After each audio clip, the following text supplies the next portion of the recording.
the competition in the dust.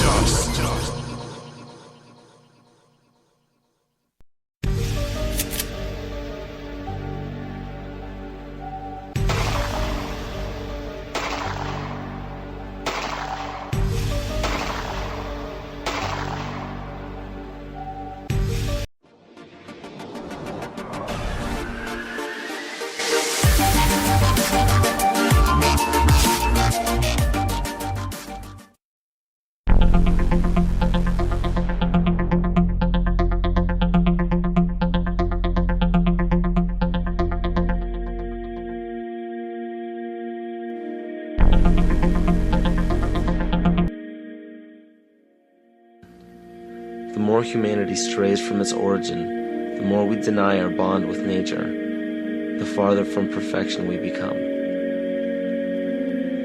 We are the only creatures on the planet that use symbols in reference to something else. We use symbols for absolutely everything the mind can conceive of. There is at least one word or icon or gesture to insinuate everything our five senses can detect, and then some. But along with this beautiful gift comes a flaw. Most people are unwilling to seek and create their own interpretations of these symbols. Instead, they blindly submit to preconceived definitions and connotations given by sources unknown. Because of this, many things have been predetermined in our understanding of life without our knowledge. Words can be perverted and used to manipulate rather than to inform. Symbols can be used to segregate rather than unite. And those given the responsibility and authority to disseminate information to the public possess the ability to do with it what they choose. Listen carefully.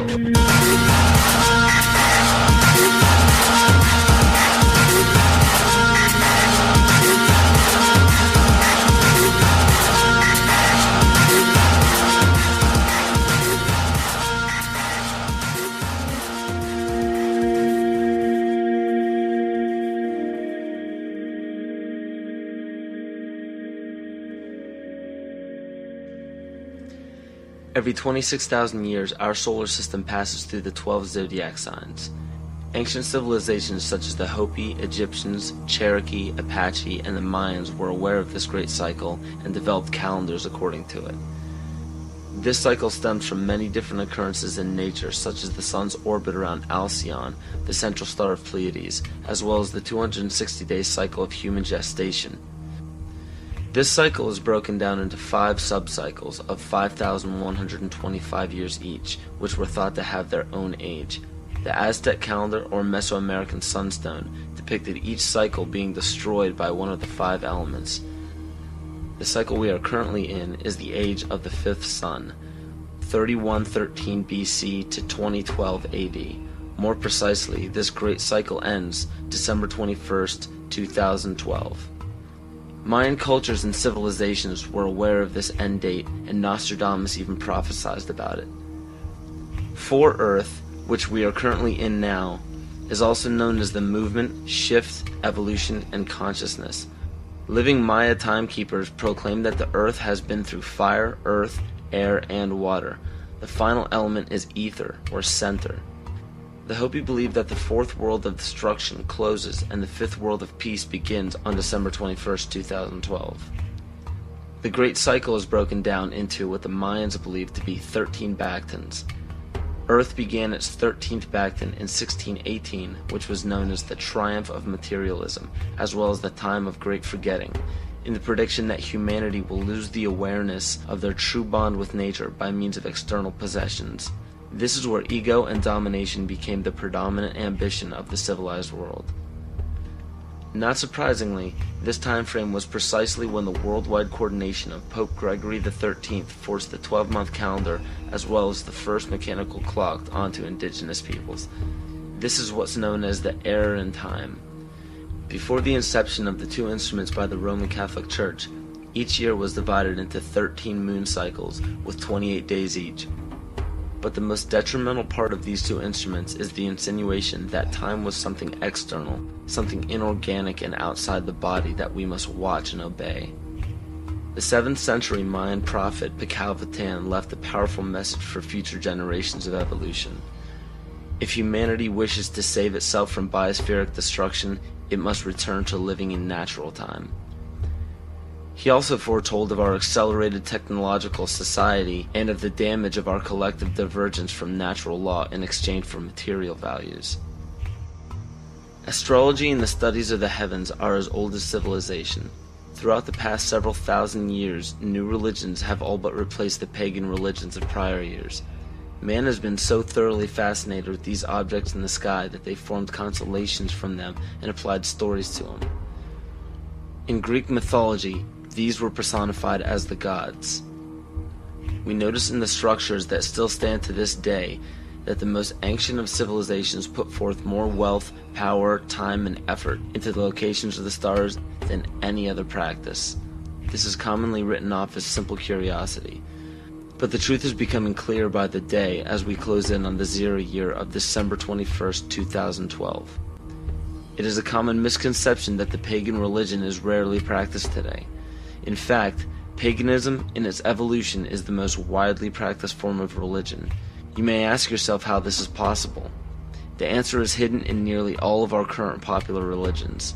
But who would have the power and the desire to integrate a seemingly long-gone religion into such popular opposite denominations?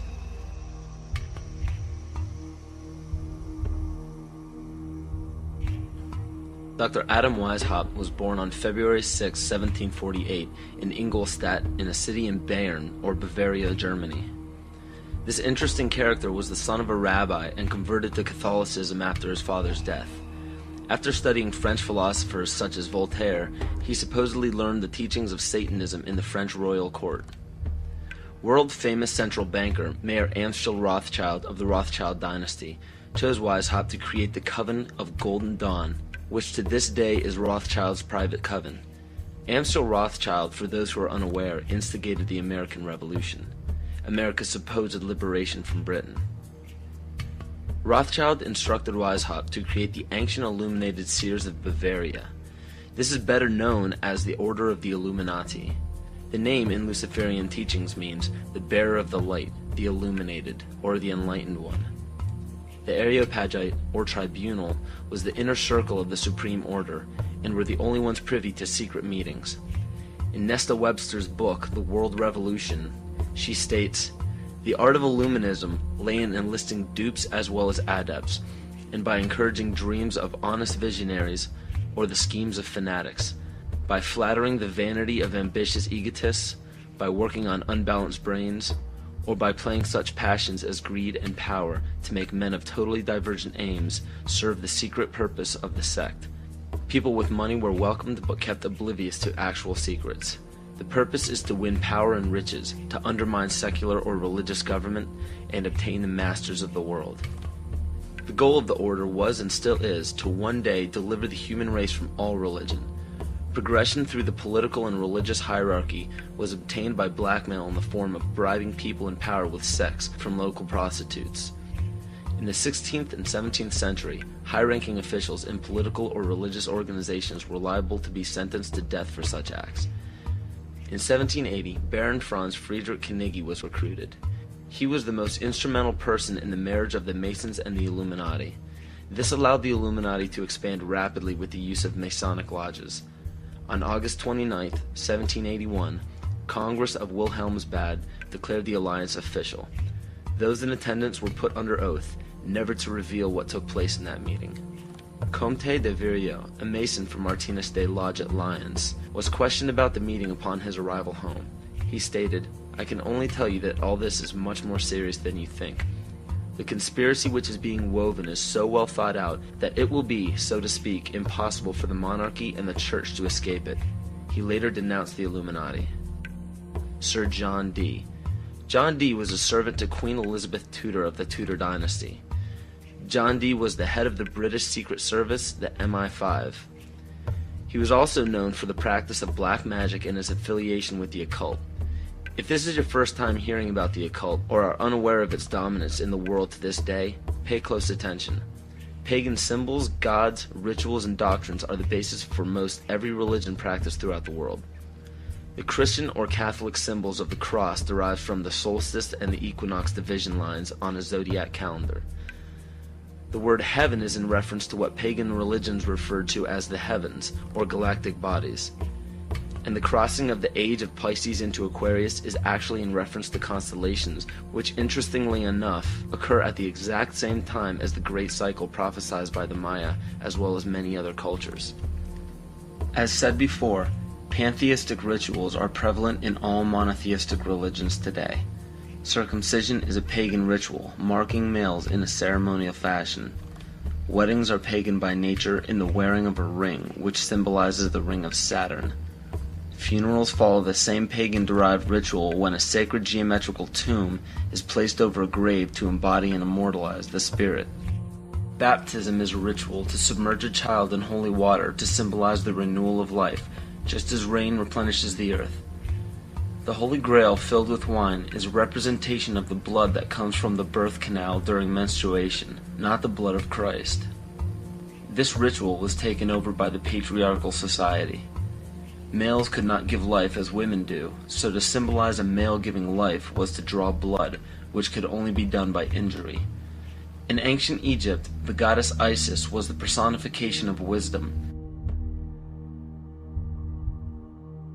Pharaoh Akhenaten changed the worship to himself as he proclaimed himself Amun-Re, the sun god. The word Amen at the end of a prayer spawned from the praise given to Amun-Re. From there, the Hebrews left Egypt and traveled north into the Middle East, where they encountered the Canaanites, who worshipped the god of Saturn, El. The merging of these three gods became the name of the land today, which is known as Isis, Re, El, or Israel. 98% of Judaism is based around the worship of Saturn. And the sacred day of worship is Saturday.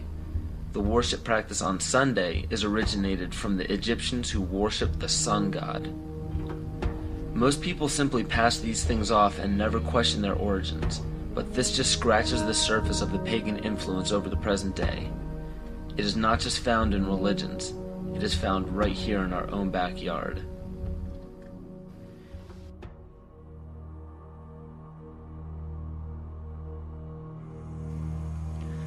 On January 22, 1783, Congress ratified a contract stating that all bills of credit emitted, monies borrowed, and debts contracted by or under the authority of Congress before the assembling of the United States in pursuance of the present Confederation shall be deemed and considered a charge against the United States for payment and satisfaction whereof the United States and the public faith are hereby solemnly pledged. The party that the U.S. owed these loans to? King George.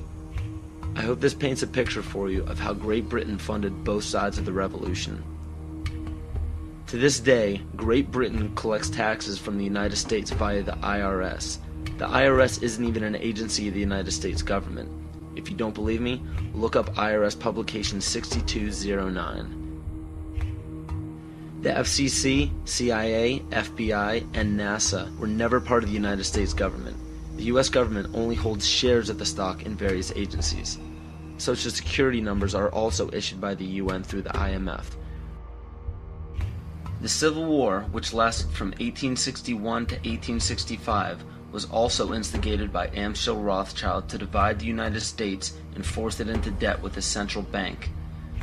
The goal was to put the country of the U.S. back into the hands of Britain through huge loans taken out for munitions.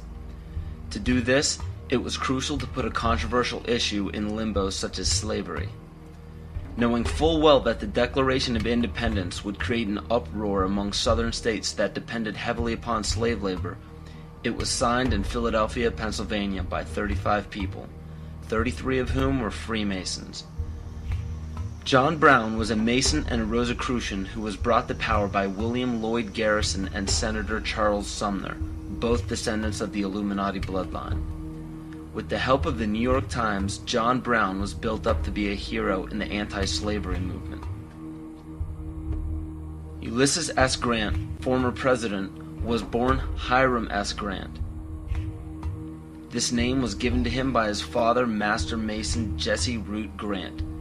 Jesse Root Grant worked for John Brown's father and then went on to work for E.A. Collins, one of the 13 Illuminati bloodlines.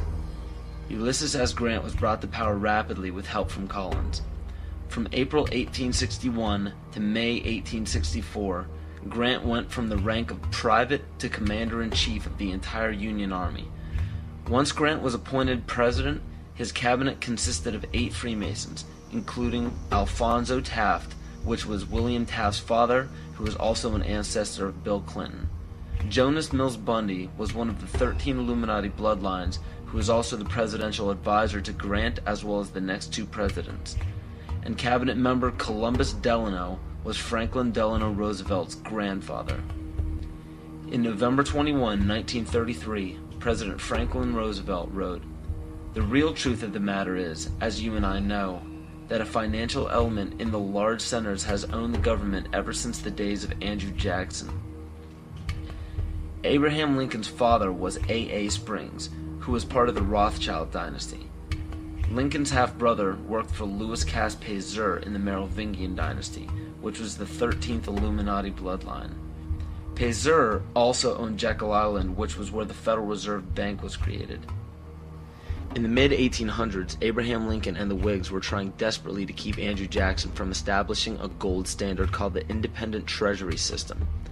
Lincoln and his party fought to set up a central bank, making such public speeches as, "Under a gold and silver standard, all will suffer more or less, and very many will lose everything that renders life desirable." This statement resounds elements of scare tactics in this speech and other speeches on the matter given by Abraham Lincoln. They give no real evidence or explanation. In the early 1900s, after a failed attempt for Woodrow Wilson to set up what was called the League of Nations following World War I, Wilson and his advisor, Colonel House, set up the Institute of International Affairs. This institute had 2 branches, one set up in England called the Royal Institute of International Affairs, and the Council on Foreign Relations was incorporated as the American branch in New York on July 29, 1921. Founding members include Colonel House, J.P. Morgan, John D. Rockefeller, and a few others. A national income tax was declared unconstitutional in 1895 by the Supreme Court, but a constitutional amendment was proposed in Congress by Senator Nelson Aldrich. This makes much more sense when you notice that Nelson Aldrich was also known as being the authentic voice of J.P. Morgan and later married into the Rockefeller family. Today, 27 to 35% of American workers' pay is taxed, and this money goes to a central bank called the Federal Reserve, or the Fed. For those of you who are unaware of the Federal Reserve Bank and what it is capable of, it is a non-government-owned bank that provides the U.S. with all of its currency. They control the inflation rate by the amount of money in circulation. Yet the most amazing aspect of the central bank is the suspension of specie payments, in which the Fed can refuse to pay their obligations, yet taxpayers must pay their debts or go bankrupt. In other words, the suspension of specie payments is the central bank's right to breach a contract with no penalty whatsoever. In even simpler terms, it's called theft. How is it that the Fed is allowed to breach any contract they wish without penalty from the government? The answer is simple. The Federal Reserve Bank has power over the government instead of under it. Carroll Quigley, Bill Clinton's mentor while at Georgetown University, wrote of central banks, "They want nothing less than to create a world system of financial control in private hands, able to dominate the political system of each country and the economy of the world as a whole, controlled in a feudalist fashion by the central banks of the world acting in concert, by secret agreements arrived at in frequent private meetings and conferences." It is important to note that nearly all of the founders of the Federal Reserve Bank were involved in the conception of the Council on Foreign Relations. Since 1934, when the Fed was established, almost every United States Secretary of State, all Secretaries of War or Defense since Henry L. Stimson, almost every head of CIA since Allen Dulles, nearly all presidential candidates, Dwight D. Eisenhower, JFK, Richard Nixon, and Bill Clinton were members of the CFR. George Bush Sr. was actually the CFR director from 1977 to 1979. Understand that all of these high-ranking government positions were lobbied into place by the organization set up by the international banking cartel. There are secret meetings held everywhere by many of the same members in the Trilateral Commission, the Bilderberg Group, the Club of Rome, the United Nations, and the 2 branches of the Institute of International Affairs. These groups make up what is known as the Round Table, developed by Cecil Rhodes. Other offshoots or preliminary groups are the Bohemian Group and Yale University's Skull and Bones organization, which we all know George W. Bush, George Bush Sr., and John Kerry were all a part of. Most every meeting by these groups are attended by the most powerful government officials, corporate leaders, media moguls, and royal families in the world. But Ada, that would break our treaty. You're a good guy. Why, you hate war. You wouldn't go back on your word. Are you kidding?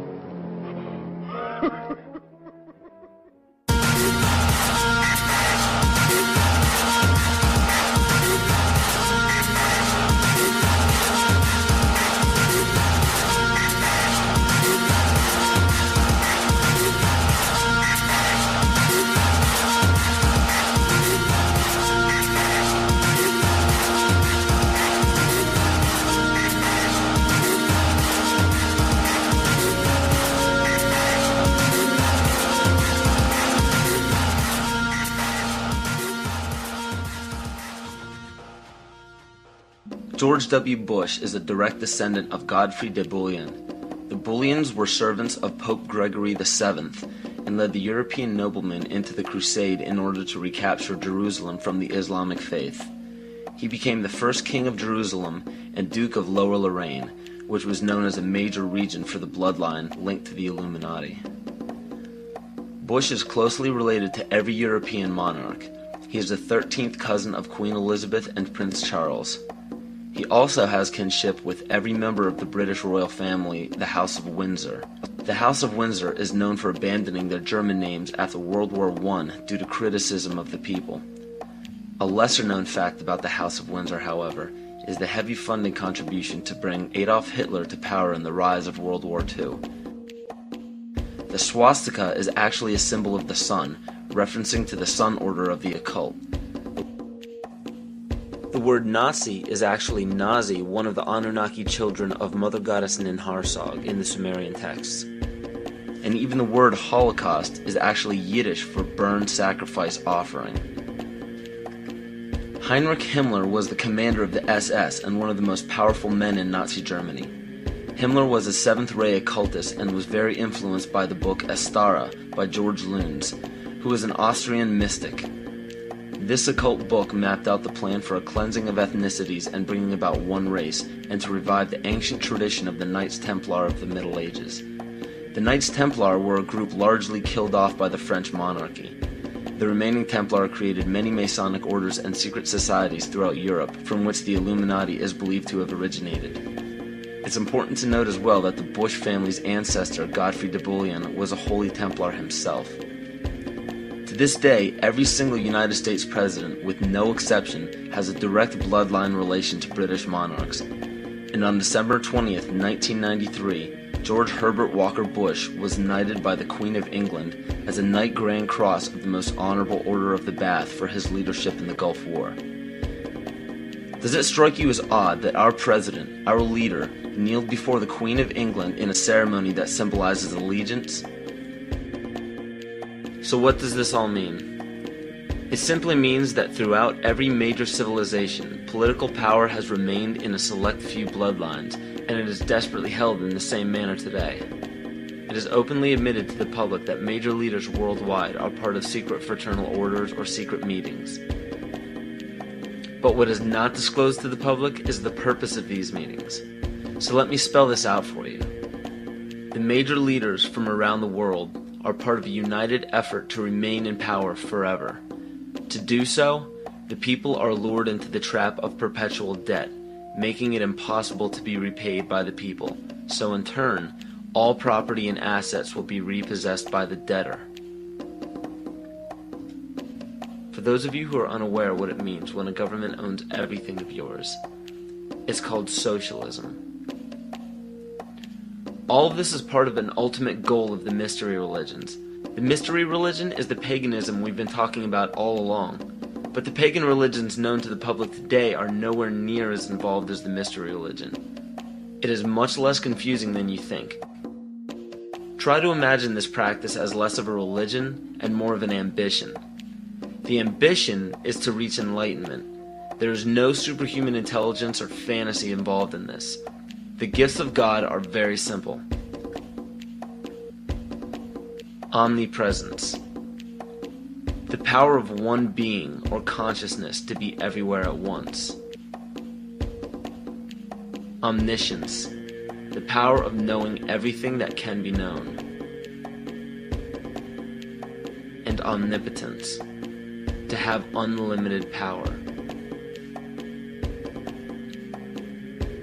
We see all of this today. It cannot be denied.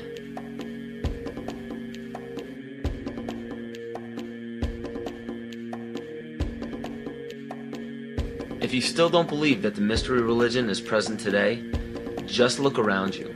There are literally thousands of statues and emblems of ancient religions on every political establishment. Even on military uniforms, these symbols are found everywhere, but not only in our country. The same emblems are found on every nation's military uniform. And why would this be?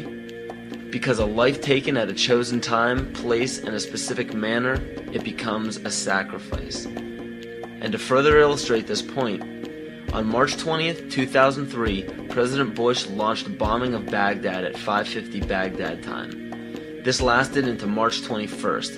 It was called shock and awe by the mainstream media.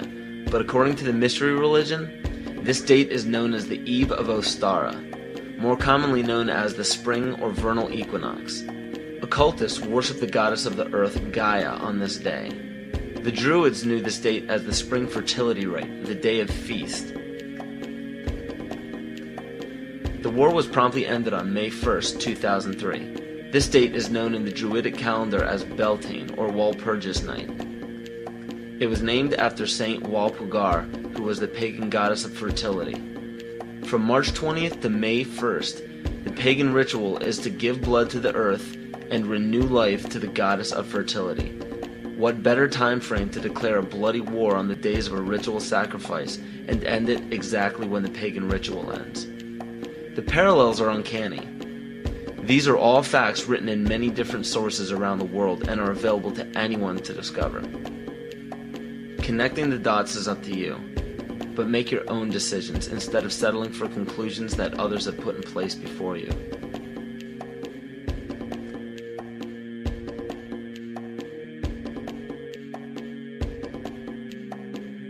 The right answers are what you decide are the right answers. Maybe everything I'm telling you is wrong. I mean, I could tell you what I think happens to be more or less right, but there isn't any reason why you should pay any attention to it.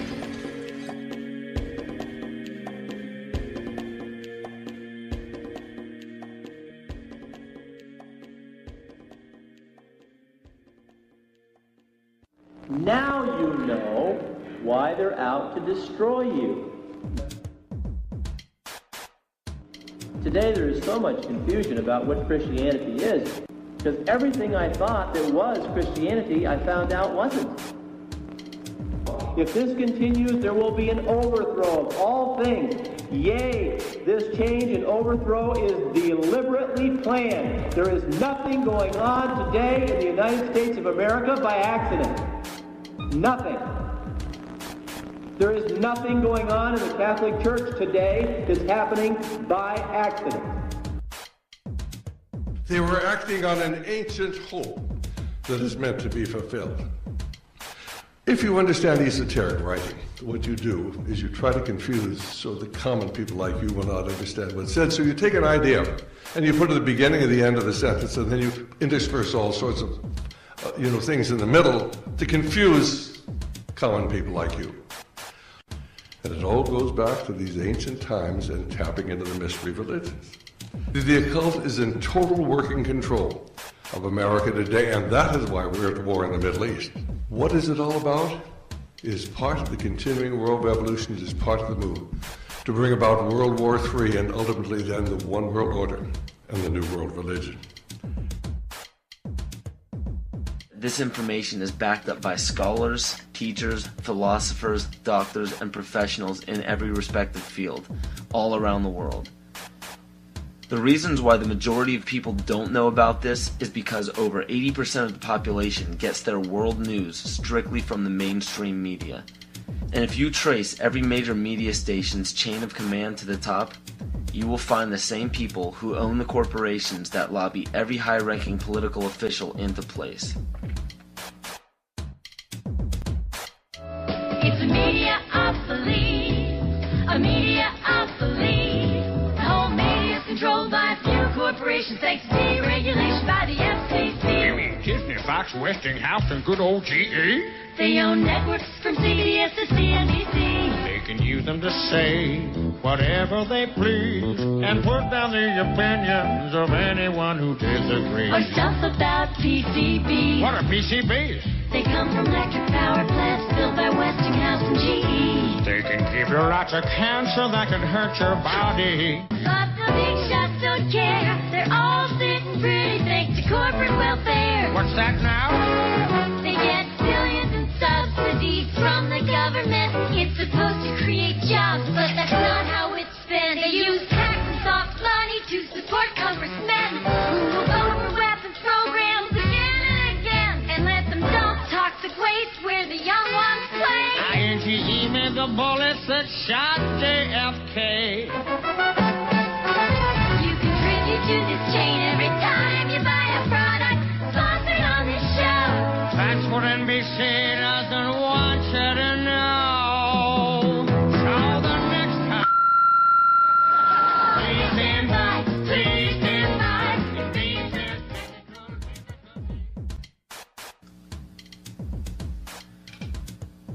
And for those of you who are unaware of this one world government and one world religion, I challenge you to do an internet search on the New World Order.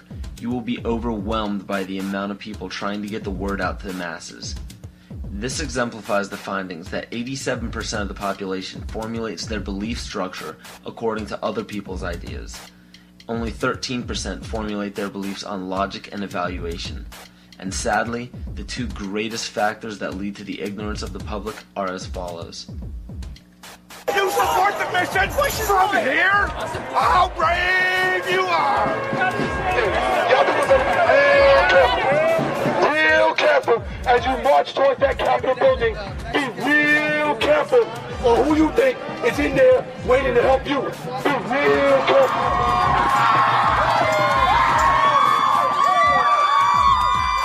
Groupthink.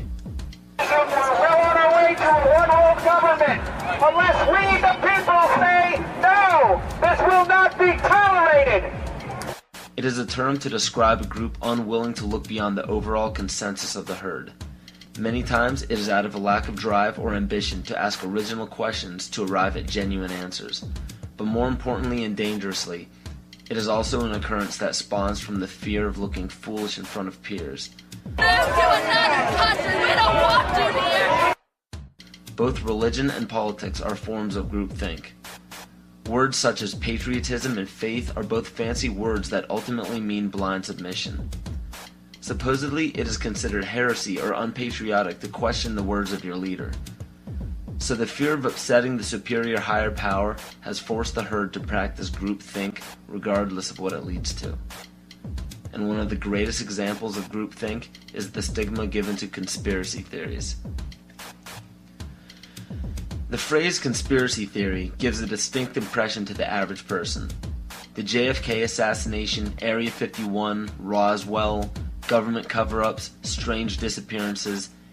These subjects probably sound a bit too fantasy for the average person, and it's quite understandable. They're supposed to sound made up. Throughout the mistranslation of time and embellishment of these stories, facts were added or omitted. Some may be true and some may be false, but one thing is for sure. If a global secret needed to remain hidden yet began emerging among the public, the best cover-up is to embellish or alter the story until it sounds ludicrous. So what happens when the secret involves the government and the government has intimate ties to the mainstream media, and the mainstream media, as said before, has been proven to sway at least 80% of the public's opinion? The logic is undeniable.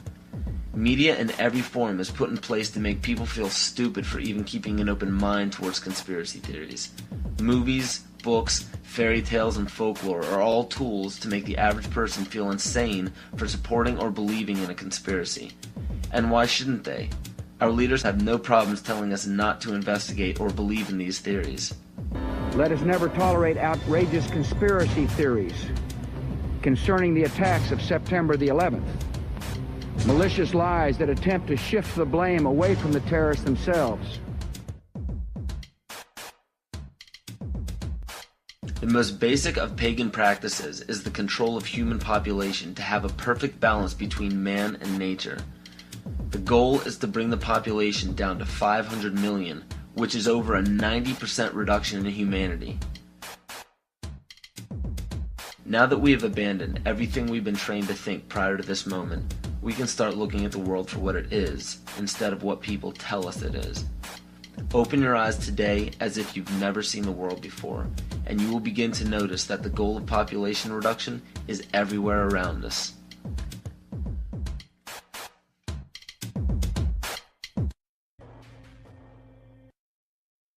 The UN has put out dozens of public documents where they're calling for an 80% world population reduction. In fact, at the Beijing Women's Conference, the World Conference, back in 1997, the head of the UN Food Program said, "We will use food as a weapon against the people."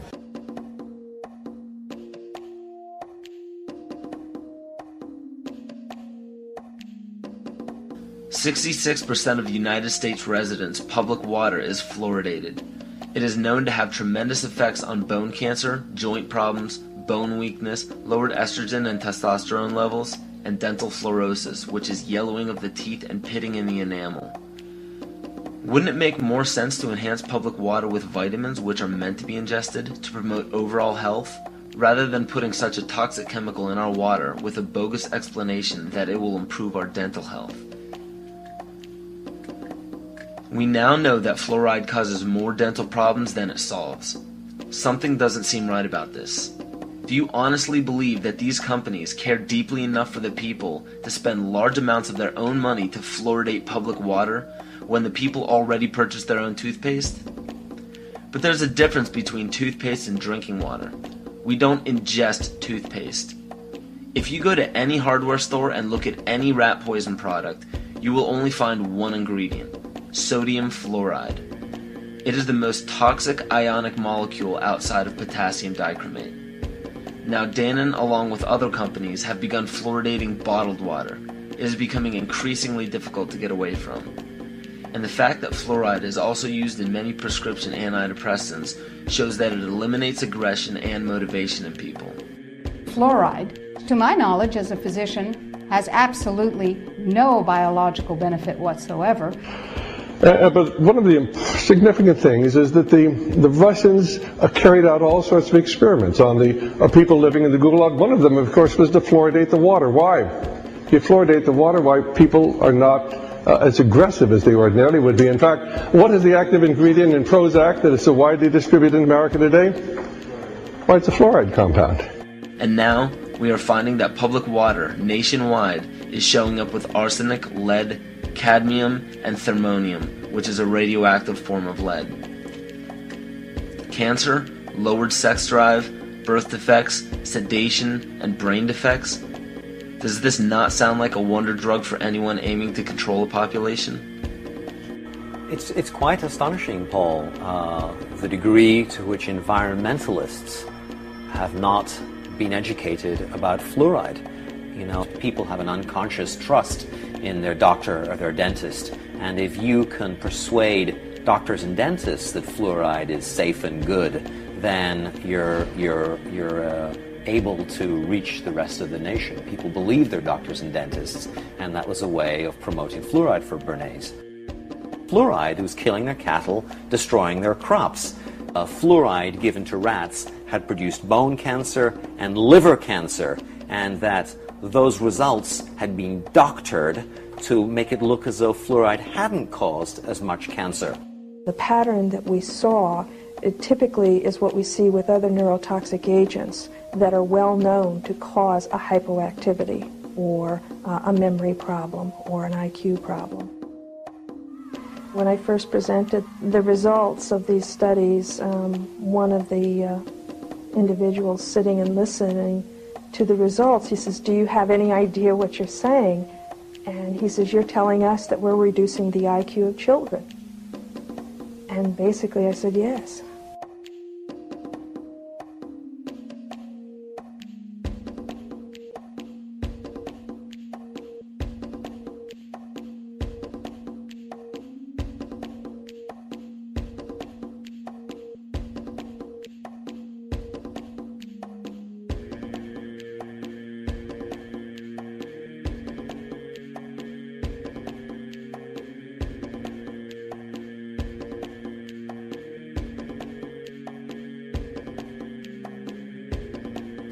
Aspartame, the artificial sweetener found in almost every low-sugar or sugar-free product on the market. First of all, aspartame is made up of three things: methanol, which of course is what produces blindness, aspartic acid, and phenylalanine. These are all poisons. Aspartic acid, of course, produces brain lesions.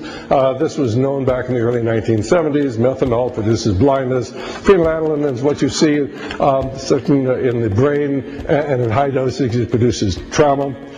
We're not making this all up. The FDA did publish back in, I think it was in the 80s, they did publish the 92 potential side effects of aspartame.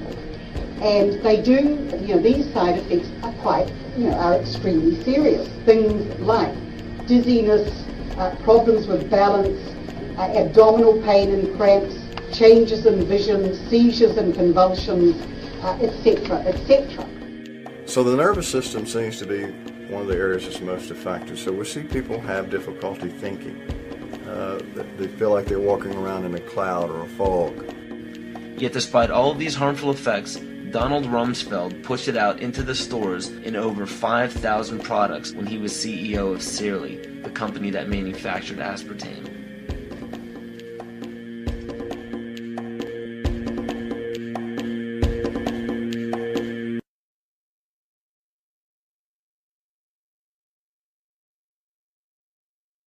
The sustainable goal is the elimination of the middle class. The world cannot support 6 billion people. But you see, the plan behind sustainable development includes population control. It's a program for land use control, education control, and population control. The leaders of the sustainable movement say that the world's human population should not exceed 500 million people. That's a 93% reduction of today's population levels. In 1992, while the Rio conference was going on, George Bush, then president, was there. He was just offshore in Prince Charles's yacht, where he executed the Agenda 21 protocols on behalf of the United States and brought it back to Washington, D.C. Within a year, Bill Clinton, by executive order, established the President's Council for Sustainable Development.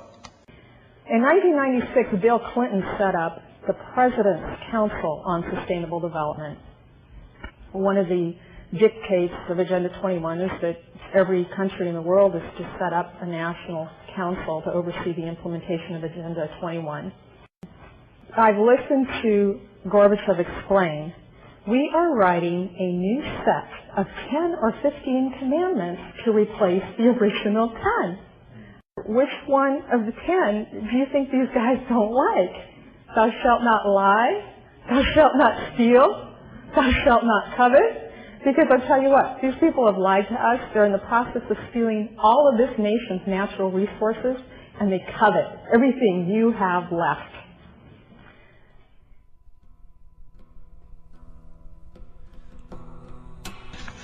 To explain the map, the red are areas that are to be off limits to human beings.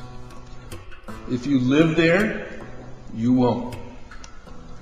The yellow areas are the areas for major control of all human activity. If you live there, you won't. The black dots are the smart growth zones. That's where human beings are to be stacked and packed in small living units along rail tracks. The Smart Growth Program ultimately has jobs assigned and children cared for by the state.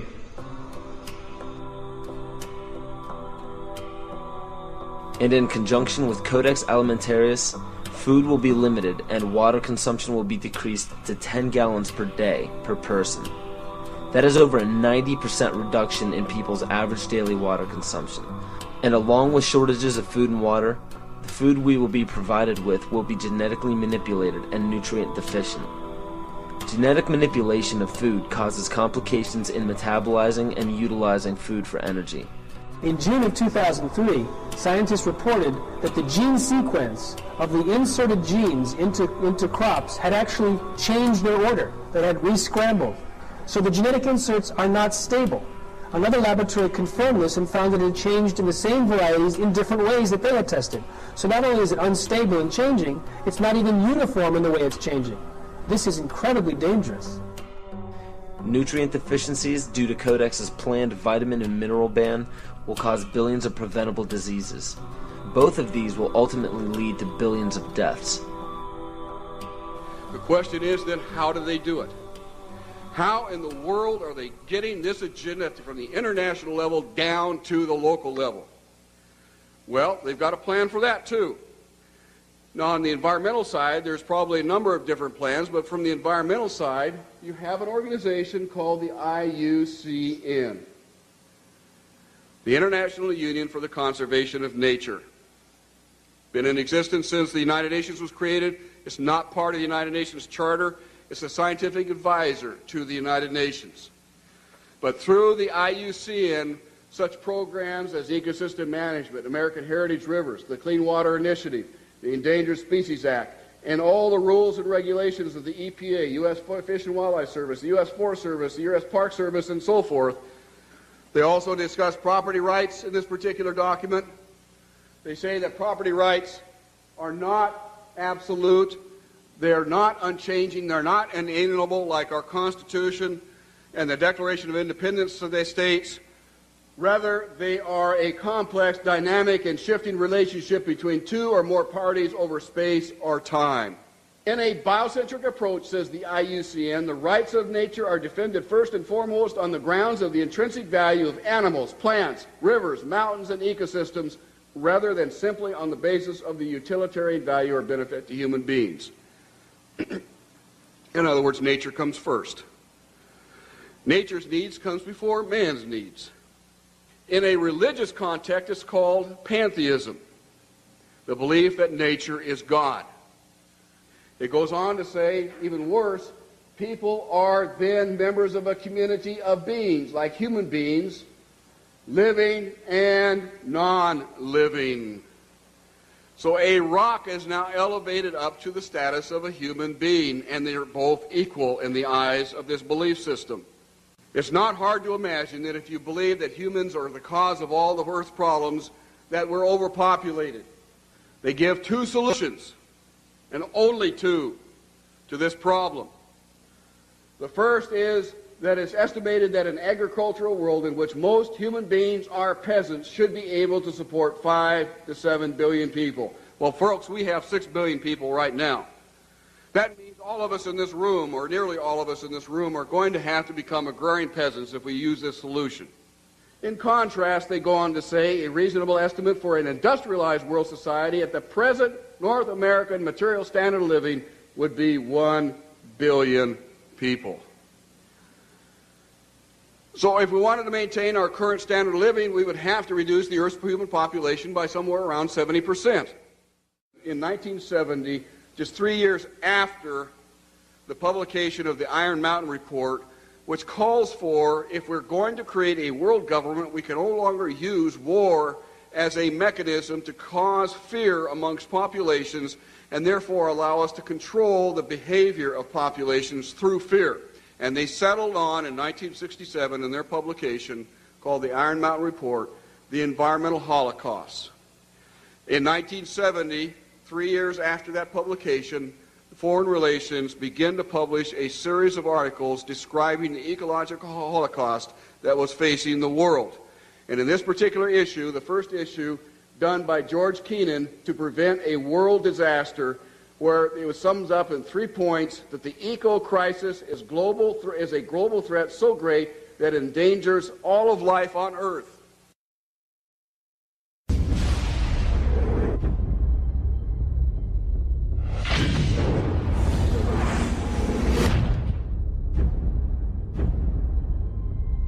If you look at the 10 hottest years ever measured, they've all occurred in the last 14 years. And the hottest of all was 2005. We are causing global warming. This is really not a political issue so much as a moral issue. Temperature increases are taking place all over the world, and that's causing stronger storms. Is it possible that we should prepare against other threats besides terrorists? The Arctic is experiencing faster melting. If this were to go, sea level worldwide would go up 20 feet. This is what would happen in Florida. Around Shanghai, home to 40 million people. The area around Calcutta, 60 million. Here's Manhattan. The World Trade Center Memorial would be underwater.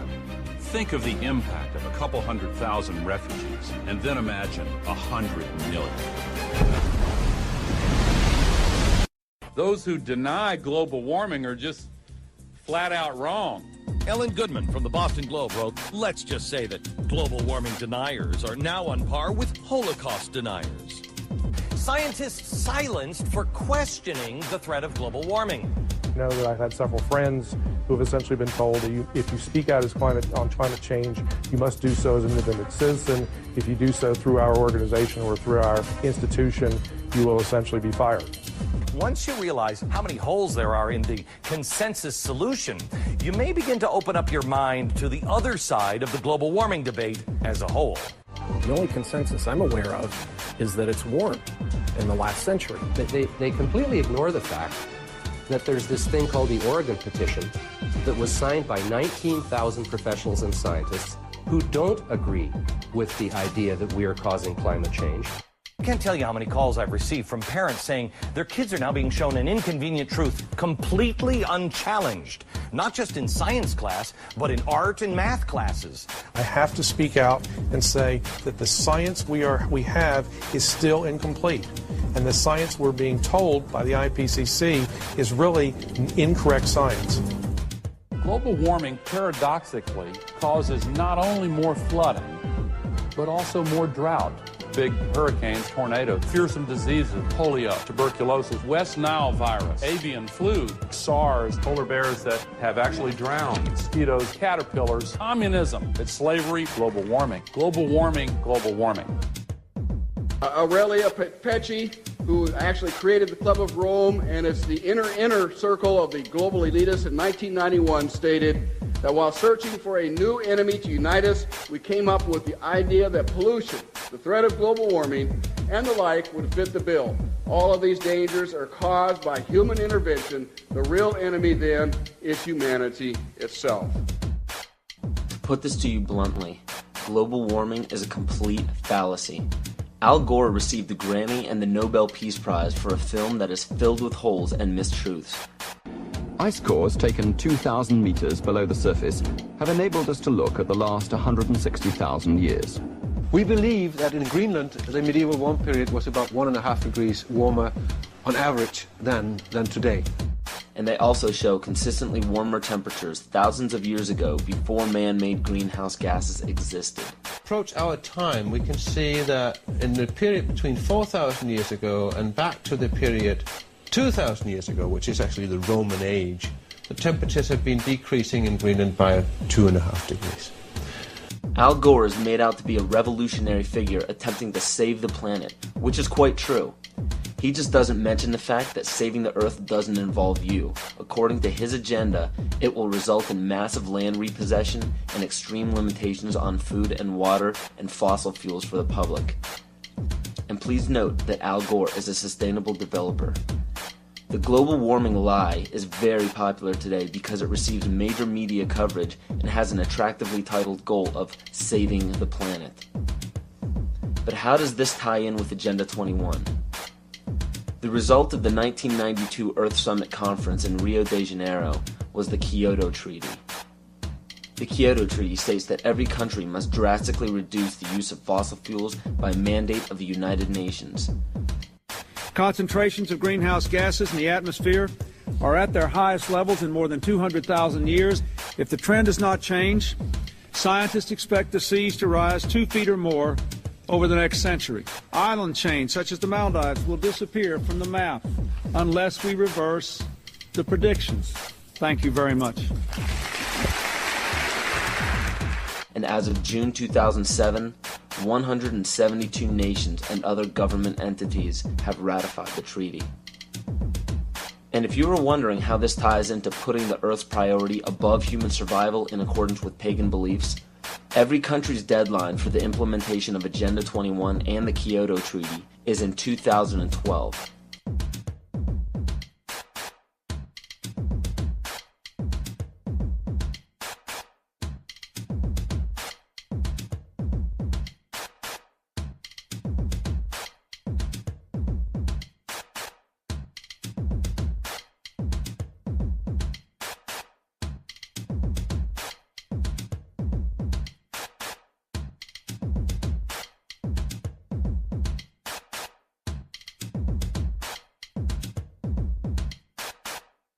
And if this wasn't enough, when the Pentagon was damaged in 9/11, they set a goal to have a completely new and improved Pentagon in December of 2012.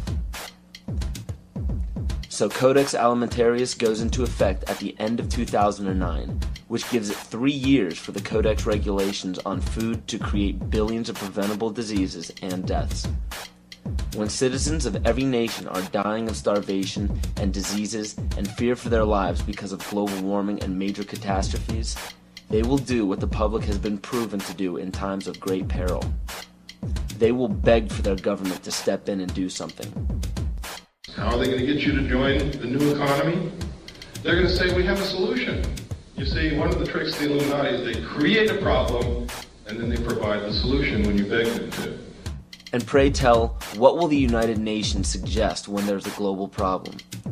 They will demand a global government, a new world order, exactly as the Maya, Hopi, Kali Yuga, and many other pagan civilizations prophesized.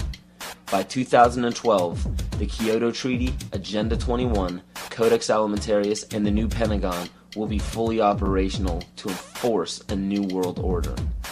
And the new world religion is obvious. We will all worship the earth, Gaia, the mother goddess we saved from extinction from global warming. We will be told that to keep from repeating the mistakes that we made in the past, we must hold the earth in higher regard than humans, just as pagan traditions require. This is too obvious to ignore. It is right in front of our faces, and yet we still refuse to see it.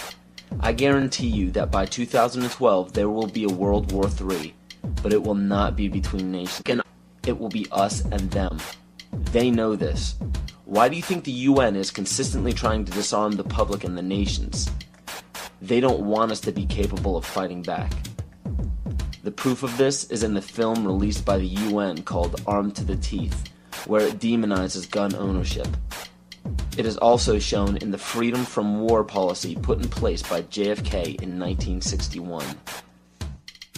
President John Kennedy went to the United Nations, September 1961, and he presented the United States program for general and complete disarmament in a peaceful world during a speech, and he said, this is the official program of the United States of America. It's a disarmament program. It calls for the United States to turn over its military to the United Nations. Now, let that sit for a second. It calls for the United States to turn over its military to the United Nations. The program ends by saying progressive controlled disarmament would proceed to a point where no state would have the military power to challenge the progressively strengthened UN peace force.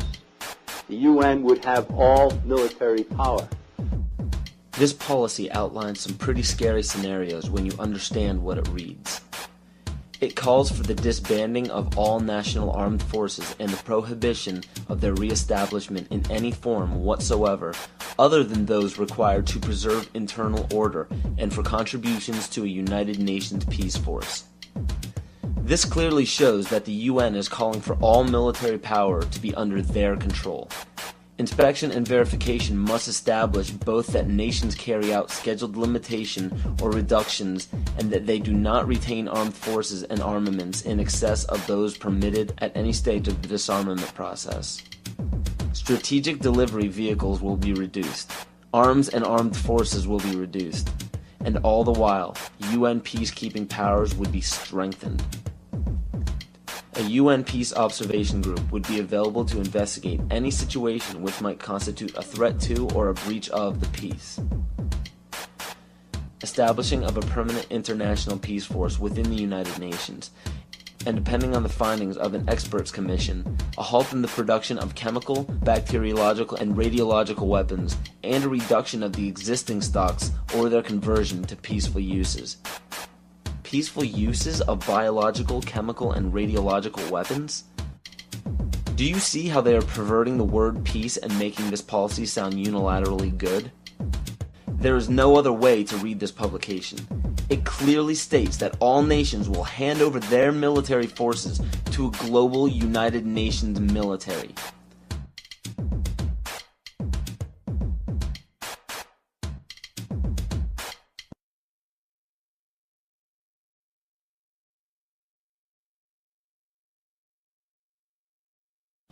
The U.S. population is currently around 300 million. The national debt is currently around 10 trillion. So the current debt, when divvied among the American people, comes out to approximately $33,000 and has been growing at a national rate of $1.46 billion a day since 2006.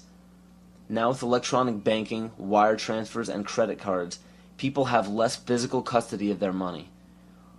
As of right now, the amount of money in circulation is not able to cover the national debt. This was carefully planned since the inception of the Federal Reserve Bank. And the next planned step by the elite is already in play. George Bush signed a bill implementing the North American Union. President Bush signed a formal agreement that will end the United States as we know it. And he took the step without approval from either the U.S. Congress or the people of the United States.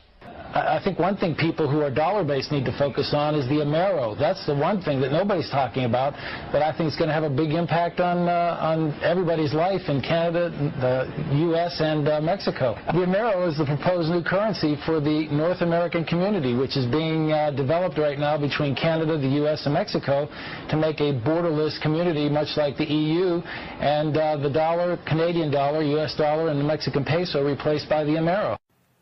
You see, the domination of government by business is called fascism. And I'm kind of wondering how many people know what NAFTA is, the North American Free Trade Agreement. Because under Chapter 11 of the NAFTA agreement, NAFTA tribunals trump all U.S. law if it conflicts with either A, World Bank's International Center for the Settlement of Investment Disputes, or B, UN Commission for International Trade Law. Now, that sounds scary enough, but when you understand what that reads, it also gives the power to violate the First and Second Amendment, which is saying, bye-bye to the Constitution. This will weaken national sovereignty and bankrupt the dollar we use now. After this happens, the Fed will call in all debts. When the debts cannot be repaid by the people, assets will be seized. And by this, I mean absolutely everything you own, including your property, your home, your vehicle, your furniture, and the clothes on your back. This plan is already in progress. And when it takes place, you will literally be owned by the Federal Reserve Bank. This is how Agenda 21 will be implemented. The seized land will be given back to nature, and the people will be placed in smart growth megacities.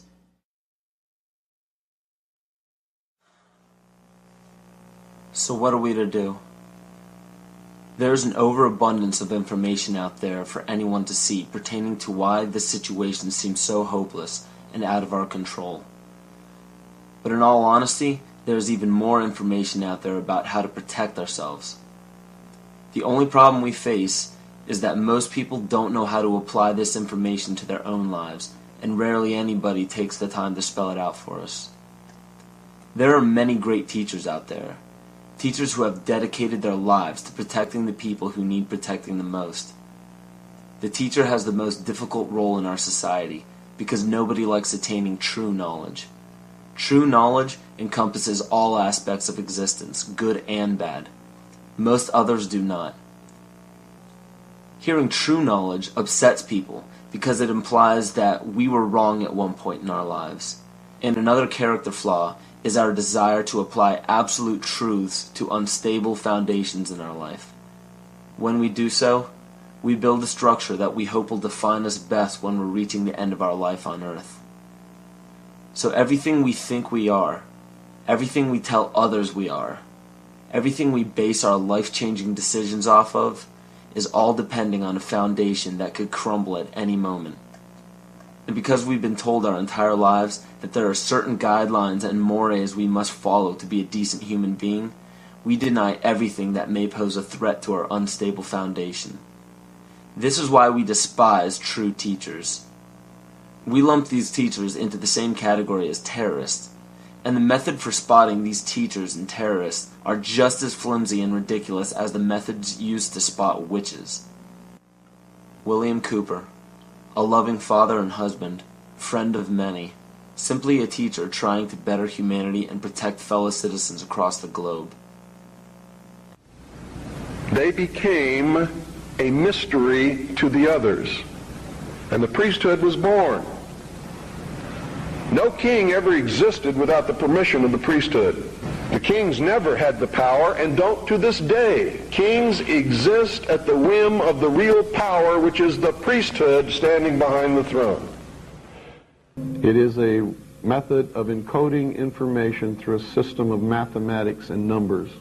It is some of the most ancient knowledge that man has ever possessed and has been kept secret and given only to those who have proven themselves worthy through the process of initiation.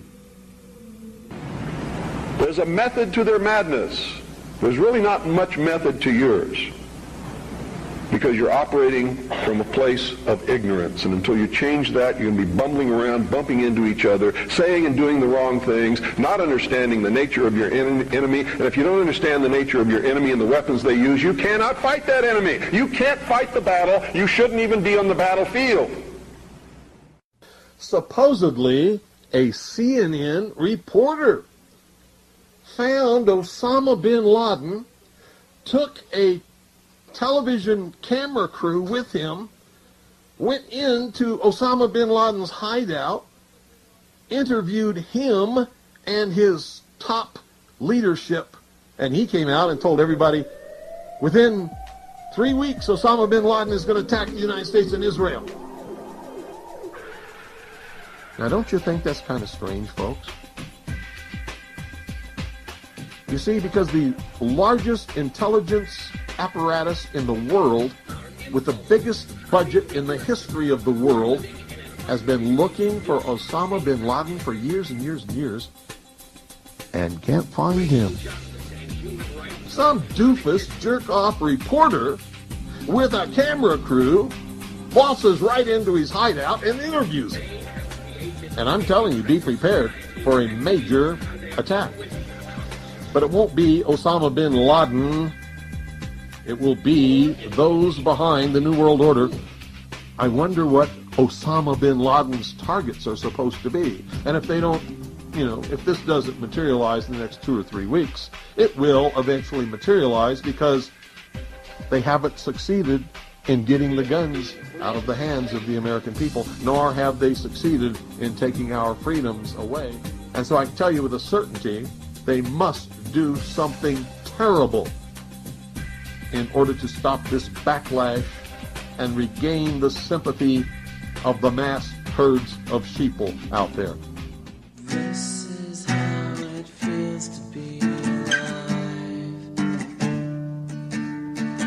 This is how it... What is our common bond truly? Freedom.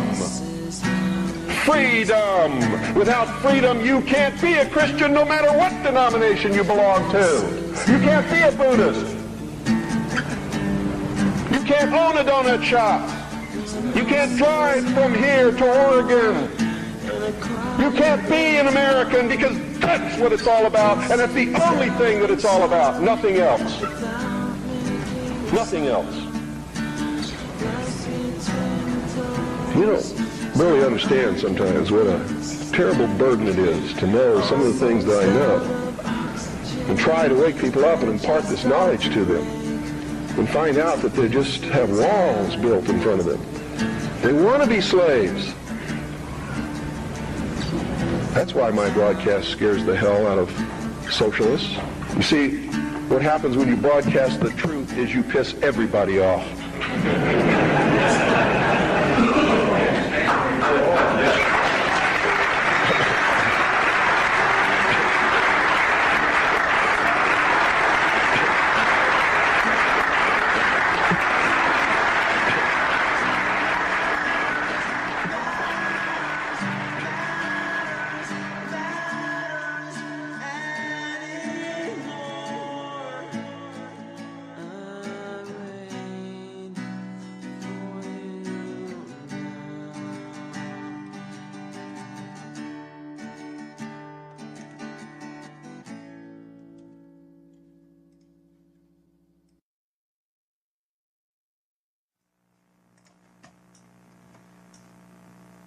I maintain that the only true salvation from any oppression or enslavement is self-empowerment, knowledge, consciousness.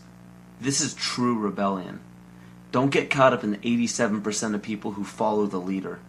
People who think that they are rebels because they denounce authority simply because it's the latest fashion. Don't march the streets claiming that you are the enlightened one because you read a book or saw a film that gave you a glimpse into an uncommon knowledge. Don't scream phrases into a megaphone that you borrowed from another person's research. And don't proclaim yourself an original thinker because you belong to a group that represents an unpopular belief. Those are all examples of the other side of the coin of groupthink, leading a false rebellion. False rebellion is dangerous because it gives the illusion that you are free and thinking for yourself. A true rebellion, a true revolution, begins when you quit following and start leading. And those who end up following you should be taught by you to quit following you and start leading.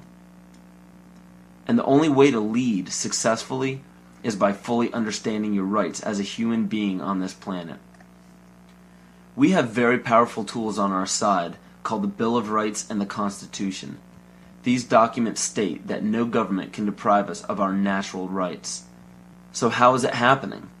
You must understand that the elite group controlling our government, our educational system, agriculture, and media are also in control of our free enterprise. Free enterprise is our economic system or our means of production, privately owned and operated for personal benefit. Free enterprise cannot legally be taxed unless it volunteers itself. The reason why income tax seems inescapable is because most every job on the planet requires you to sign a number of documents with fancy wording stating that you are agreeing to be a representative of a corporation or entity. What all of this means is simply that when you sign working papers, which are required by pretty much every employer that you apply to, you are waiving your rights as a natural person protected under the Constitution and agreeing to represent an artificial person that is not protected under the Constitution. It's difficult to avoid because if you do not sign the document waiving your rights, you won't get the job. So why does every employer voluntarily pay taxes, which leads to the requirement of those documents? Because without doing so, the business loses all state and federal benefits provided to private or commercial business. And furthermore, most people simply accept the mistruth that income tax is required by law without investigating it. When your name is presented on a document with the first letter of your first and last name capitalized, it represents capitis diminutia minima, which occurs when a man's family relations alone were changed. It's a minimal loss of rights. When your last name appears in capital letters, it represents capitis diminutia media, which occurs when a man loses his rights of citizenship but not his rights to liberty. This means you can be fined and penalized but not enslaved or imprisoned. But when your entire name is capitalized on any document, it represents capitis diminutia maxima, which states that a man's condition changes from freedom to bondage. All rights of citizenship and family rights are surrendered. This means you can be fined, imprisoned, and enslaved in any amount for any duration at the whim of the state's suggestion. But it is important to note that if you do not legally bind yourself to these documents stating that you waive your rights and represent a corporation, you do not have to attend any court. There are two kinds of law on the earth, as I've said. One is called civil law, which is the law of the land, and one is called maritime admiralty, which is called the law of water. The maritime admiralty is banking law. So consequently, the corporation and government and people who want to control you, they create a second you, and that second you that they control, that they created, is all capital letters. Check it out. Anytime you get a bill, you get a lawsuit, you get a fine, a ticket, somebody sends you a bill from the Department of Water and Power, check it out on your driver's license, on your Social Security card, on your insurance cards.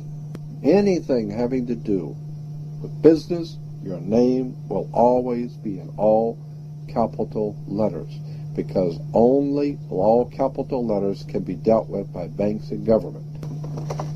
You need to wake up and find out how this stuff really works.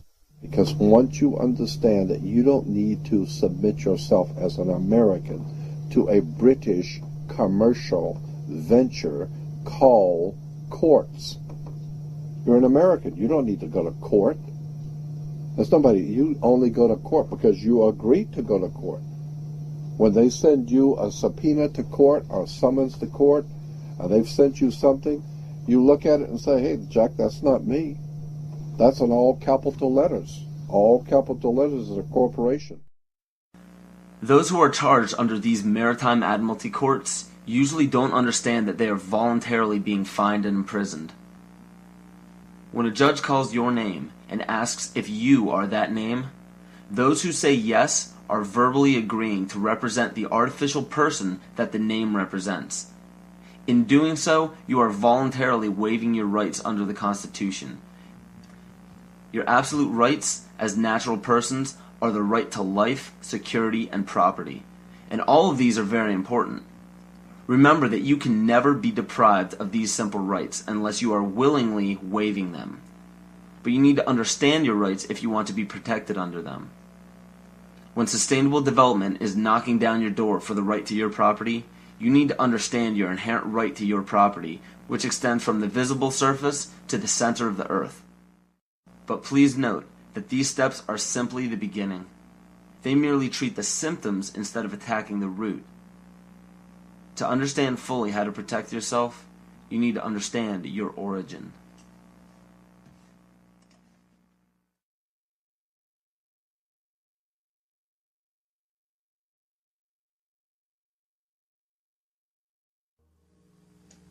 The true history of this planet has been stifled from the top down. Since the inception of monotheism and the ridicule as well as outlaw in specific cultures of all pagan religions and practices, a lie has been forced upon all civilizations. You have to wonder why powerful empires were threatened enough by paganism to make the practice of such religions punishable by death. This threat didn't end during the Roman Empire. Take a look at how the founders of America, by mandate of Great Britain, wiped out Native American tribes indiscriminately. Great Britain has also shown some of the most brutal forms of genocide in Africa, India, New Zealand, New Guinea, and many other locations in which pagan tribes still existed. East Timor suffered from one of the most brutal genocides in all of history and was fueled by the United Nations and the United States funding during the Carter administration. Ford and Kissinger visited Jakarta, I think it was December 5th. We know that they had requested that Indonesia delay the invasion until after they left because it would be too embarrassing. And within hours, I think, after they left, the invasion took place on December 7th. What happened on December 7th in 1975 is just one of the great evil deeds of history. Early in the morning, bombs began dropping on Dili. The number of troops that invaded Dili that day almost outnumbered the entire population of the town. And for 2 or 3 weeks, they just killed people.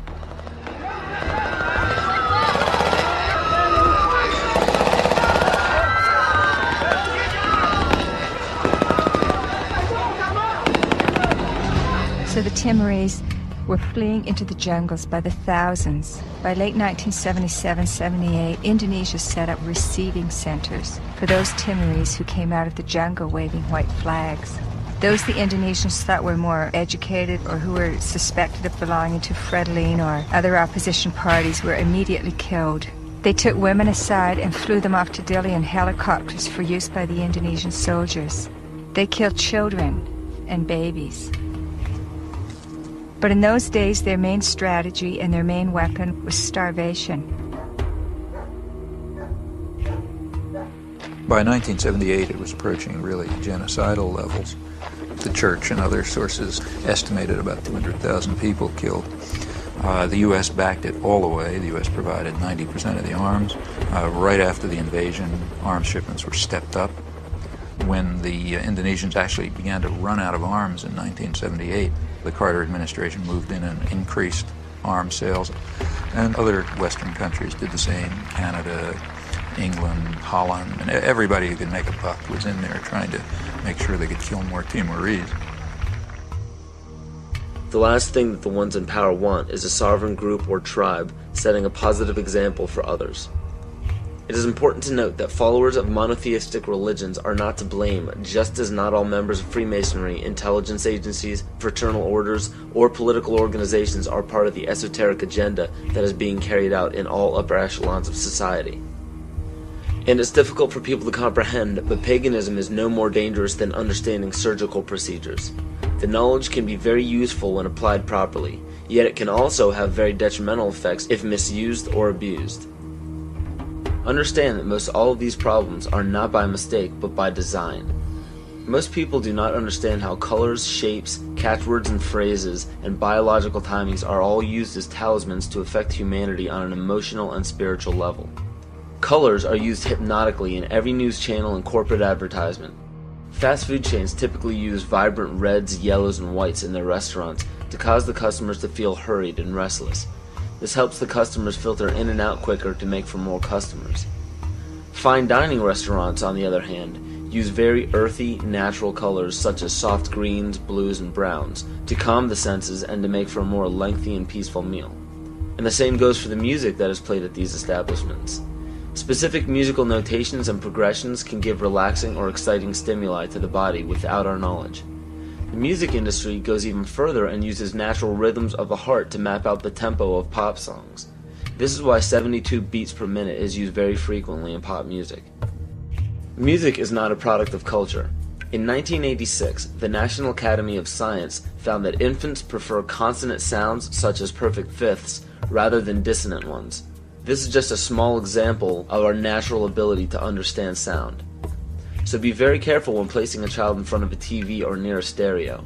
Those who believe that children cannot comprehend violence on a TV screen or aggression from music are thinking strictly with the left brain. The child may not rationally understand the words or actions on the screen, but the right brain, even in infants, can absolutely understand everything in its immediate environment because it transmits a frequency that can affect us on a subatomic level. Science has even proven that proper sonic vibrations are essential for the health of our vegetation. Studies done on many ecosystems have shown that when a specific species becomes extinct or moves from an area, another species will replace its song patterns to fit the overall harmony of the vibrations required for plant life to thrive. All these are known as talismans and are used very carefully by corporations and the media. Catchphrases are also used to spark certain emotions in the psyche. When the average person hears the words terror, bombing, gunshots, murder, war, assassination, and so on, the body and the mind respond with heightened alertness and caution. And when events such as assassinations of major leaders, bombings, terrorism, or war happen on large scales throughout the world, the body responds differently at different times, marked biologically and astrologically. The tragic event involving the Branch Davidians at Waco and the Oklahoma City bombings claimed the lives of men, women, and children as they ended in flames on April 19th. This date is a pagan holiday where human sacrifice is made by fire. The tragic events of September 11th, 2001 happened on the Mayan calendar date of 6 Emox, which represents large-scale change. And when the U.S. attacked Afghanistan on October 7th, 2001, this was the Mayan calendar date of 6K, which represents balancing. Please understand that these weren't prophecies or predictions. The Mayans simply understood the body's natural cycles. So these unfortunate events are not by chance. One needs only to look at the result of the major political decisions of the United States since the inception of the United Nations to catch a glimpse of the ultimate goal. Every major war, assassination, terrorist attack, or security weakness exposed has two specific common themes. One, the unfortunate event makes worldwide news and scares or angers the public. And two, the result, no matter what, is always the expansion of government and the destruction of constitutional freedoms. It doesn't matter what the excuse or the explanation is. The result always tells the truth. A child can give the greatest excuses every time he's too sick for school, but if it always happens on the day of a test, the truth is revealed by the result. The major media outlets can give every explanation in the book as to why war is declared, assassinations happen, and terrorist events take place, but if they all end up in the expansion of government and the destruction of constitutional freedoms, the truth is revealed by the result. And because the vast majority of the public are completely ignorant of natural biological cycles of man, it is increasingly difficult for them to accept that these events are by no means an accident.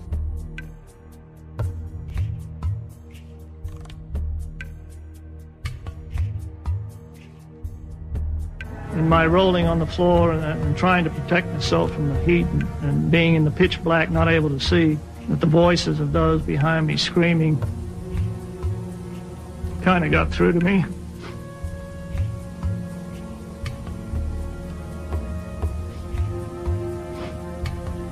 I recognized who they were. Could identify the voices. Are they just coming to kill me? It's coming.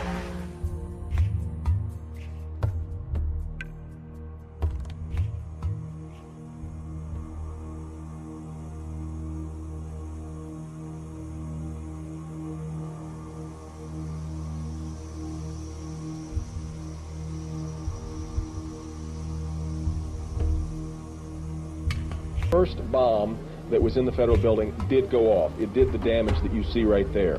The second explosive was found and diffused.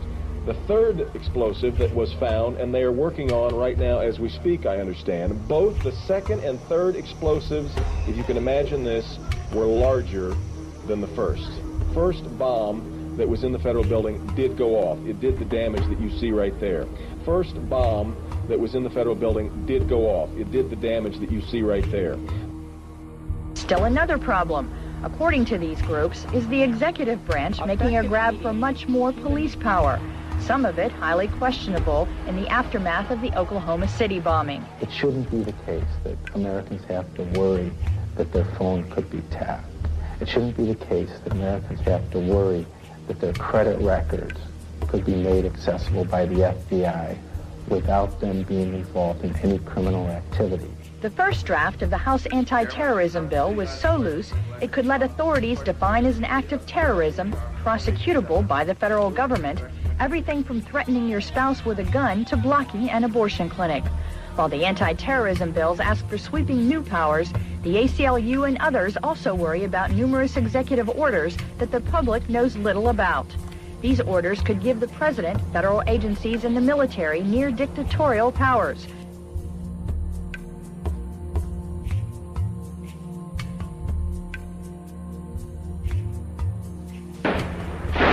Talk to any police official anywhere, and pretty soon he'll bring up the shootout. February 1997.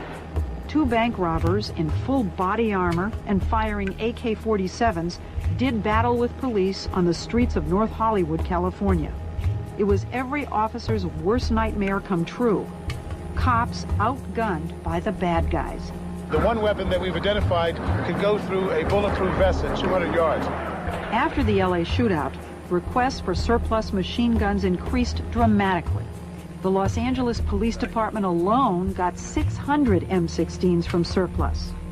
Nationwide, the number given away more than doubled this year, and many departments decided to issue them to regular patrol officers on daily duty, all because of one shootout in one city.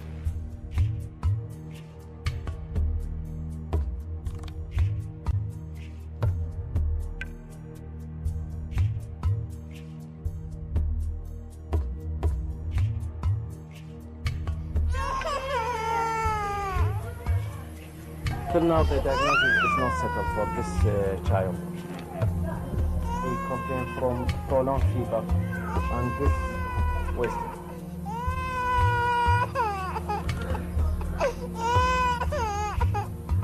We have heard that 500,000 children have died.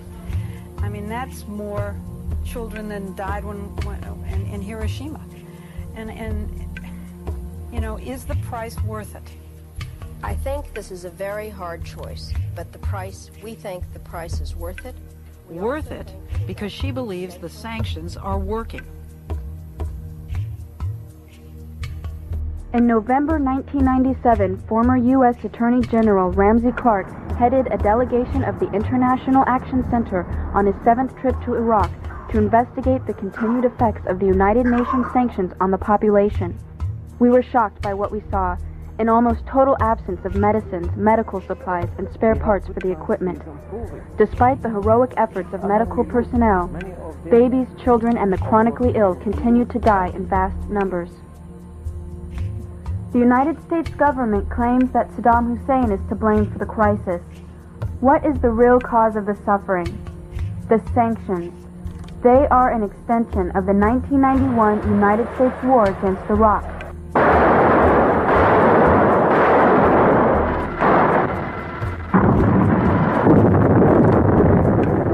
The goal was to cripple Iraq's infrastructure and make civilian life unsustainable.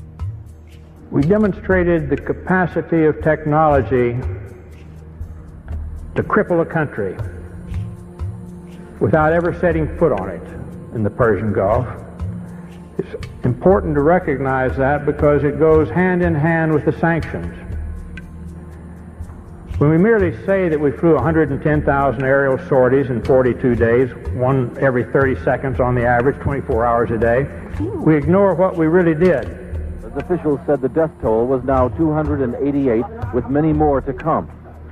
The trucks kept filling up and driving away, past waiting relatives who knew they might never be able to identify the bodies of their loved ones. The community of Almeria filled one of the first of many funerals with gunfire in sign of grief and fury, and with angry words aimed through foreign journalists. "My mother, she's gone," shouted this young man.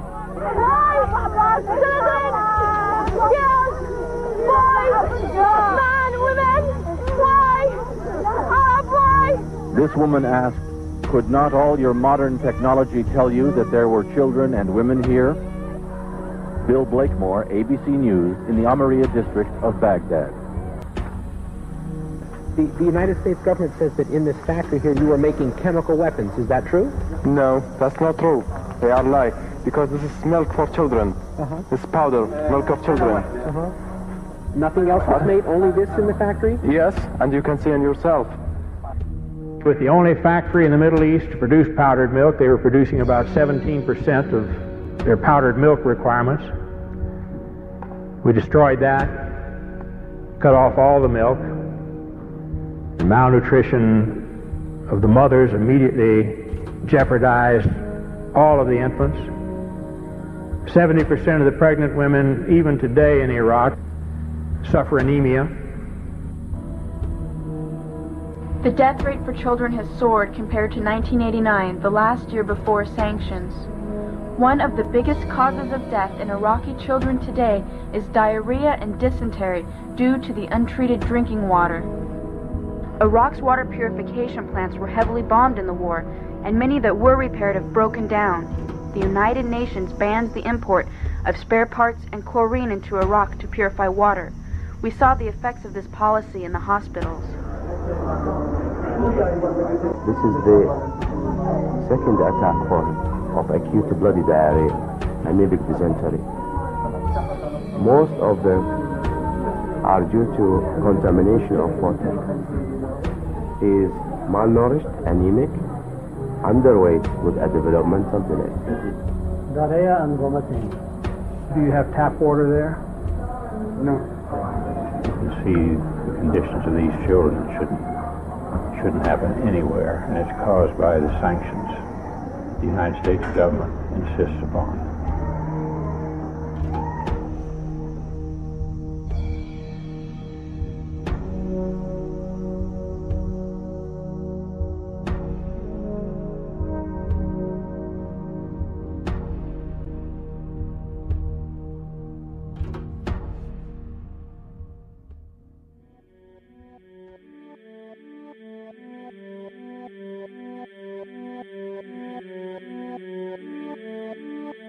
The daily life we perceive with our five senses is not reality. Quantum physics has shown that space and time are illusions of perception. Therefore, our bodies cannot truly be a reality if they occupy this space. Ernest Rutherford performed an experiment in Manchester that revealed to him the shape of the interior of an atom. Scientists were shocked to discover that the atom is almost entirely empty space. The question then became, how could this empty atom possibly make the solid world around us? Our true consciousness does not exist in our brains or in our bodies. But this illusion of our individual bodies, along with the misinformation of our true origins, has manifested the idea that we all think independently from one another. With this misunderstanding, it would seem impossible to scientifically explain telepathy, clairvoyance, spiritual mediums, and other phenomena dealing with transferring information between sources without physical means of communication. But when you understand that there is a common spiritual bond between all things in the universe, and that we are all part of one divine intelligence, no phenomena is unexplainable. This simple understanding fills all the holes in modern religions. It explains reincarnation, déjà vu, predictions of the future, and literally every event, occurrence, or anomaly ever experienced.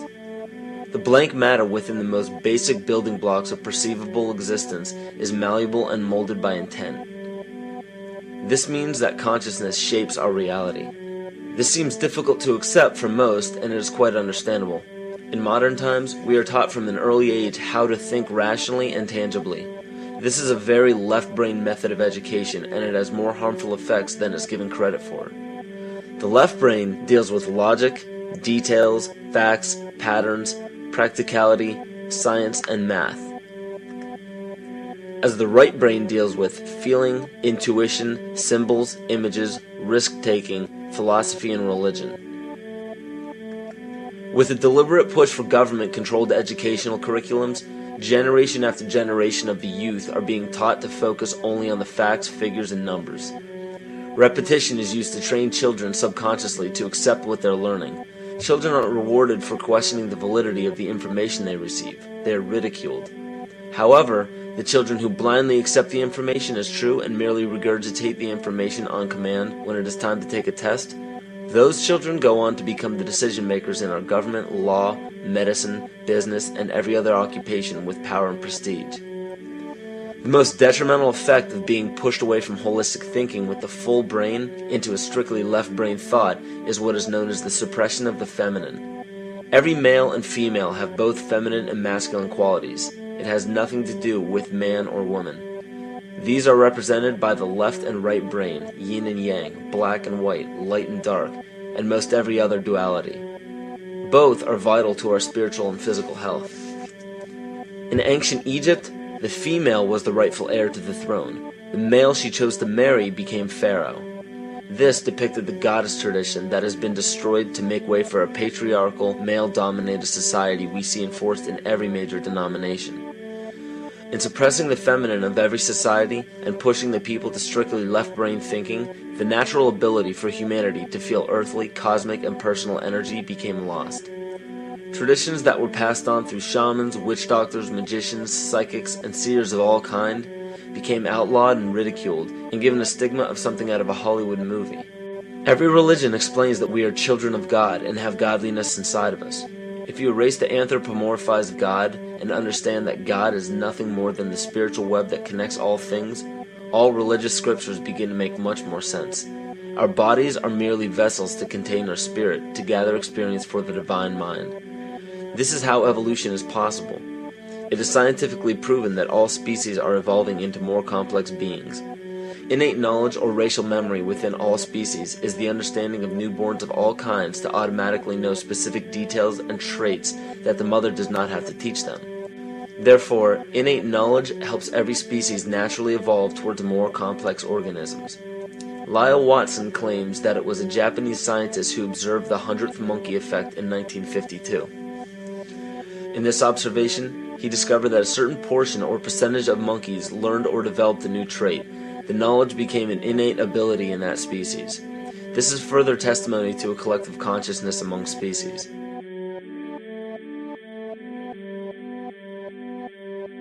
Everything in existence has a natural vibration to it, from our atoms all the way to the vastness of the universe. To show a simple connection between the earth and our bodies, take a look at our body's harmonic focal points, better known as our chakras. Just as there are harmonic focal points on a guitar string, there are locations within our body where our vibrations culminate. In Eastern philosophies, these 7 chakras are used to bring health and balance to the physical and spiritual body. Our Earth also has 7 chakra points at equally distant locations from one another. There is 1 chakra point on each continent. The root chakra is in Mount Shasta, California. The sexual chakra is in the Isle of Sun, Lake Titicaca in South America.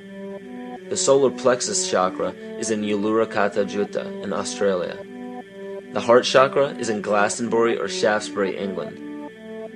The throat chakra is where the Great Pyramids of Giza in Egypt are. The heart chakra is at Kuhe Malak Sia in Iran. And the crown chakra is at Mount Kailas in Tibet. Scientifically, this is explained because at the core of our Earth there is a molten iron crystal that resonates at approximately 7 Hertz. There are energy vortexes all over the Earth where electromagnetic energy emanates. There are also several vile vortices surrounding the equator where strange anomalies occur, such as radio and compass malfunctions, as well as plane and ship disappearances. You may have heard of a few of these. So the intangible parts of our existence, such as emotions, are part of the true reality of higher consciousness. If emotions are part of a realm that we cannot experience with our 5 senses, then how is it that we are all aware of our emotions? What most people believe to be emotions are not truly the emotion itself. What we are experiencing is the physical manifestation of these emotions. Anger causes disturbance in the psyche, which manifests itself in the ego. These manifestations cause the heart rate to increase, body temperature to rise, and spawn many other physical traits that signify anger.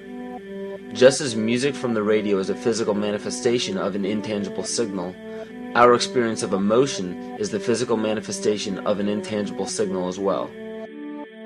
It has been shown that our emotions have a vibratory frequency to them. Furthermore, there are only 2 emotions that humankind experiences: fear and love.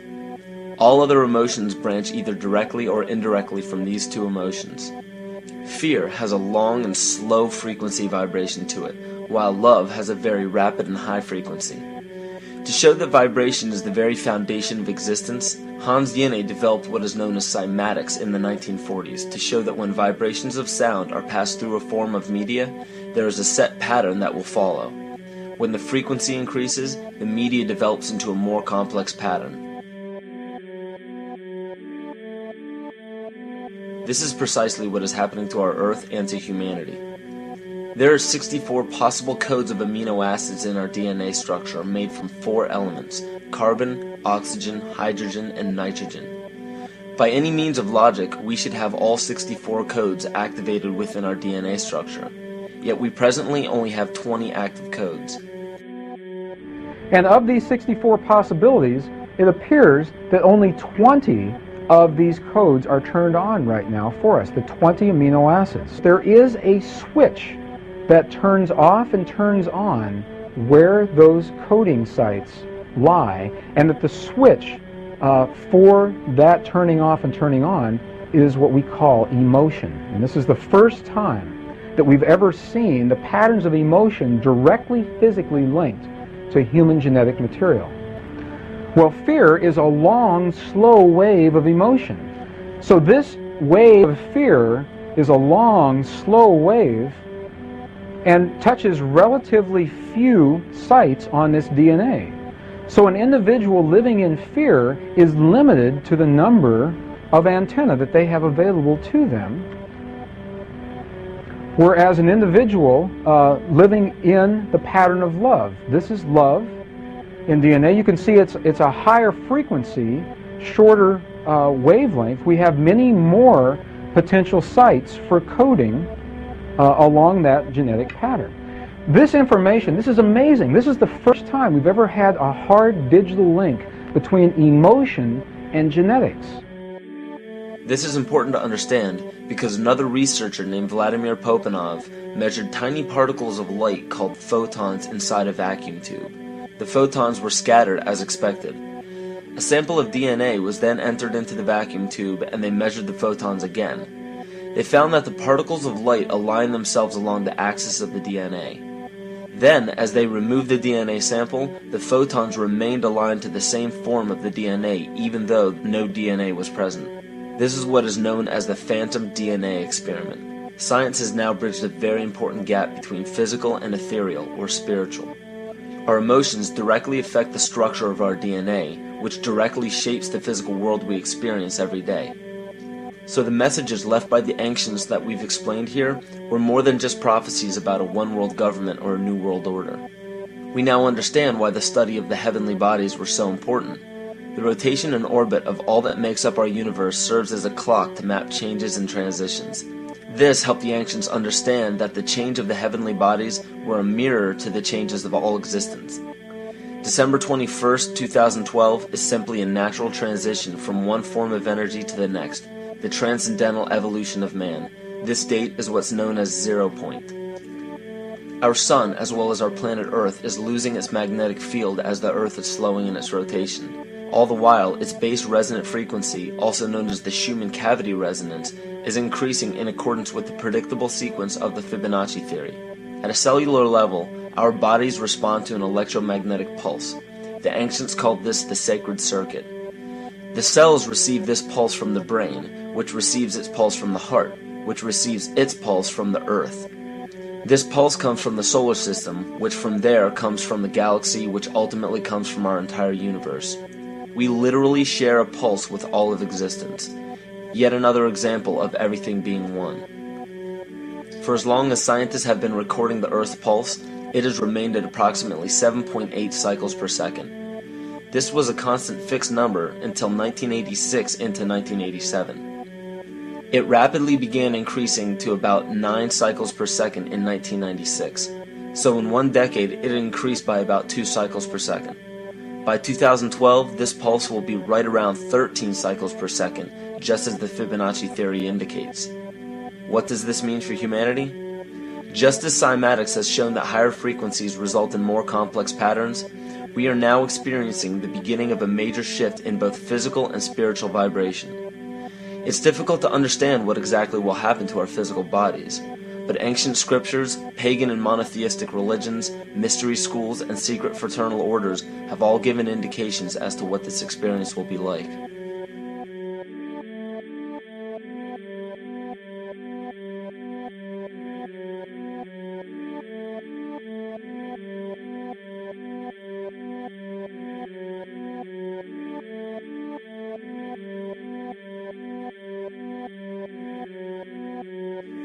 This will be the shift of the ages, the transcendental period of monumental changes to humanity.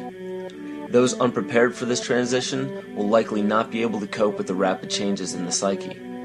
The only way to prepare for what is to come is what we have sought after for our entire lives: truth. Not the truth about governments, commerce, religions, terrorism, or anything external, but the truth within ourselves, within our psyche and our shadow self. Especially in Western cultures, we are taught that being normal means only being happy and never sad, only loving and never angry, only forgiving and never jealous. This sounds plausible, but it is not. We are not meant to repress any negative emotions because it causes imbalance.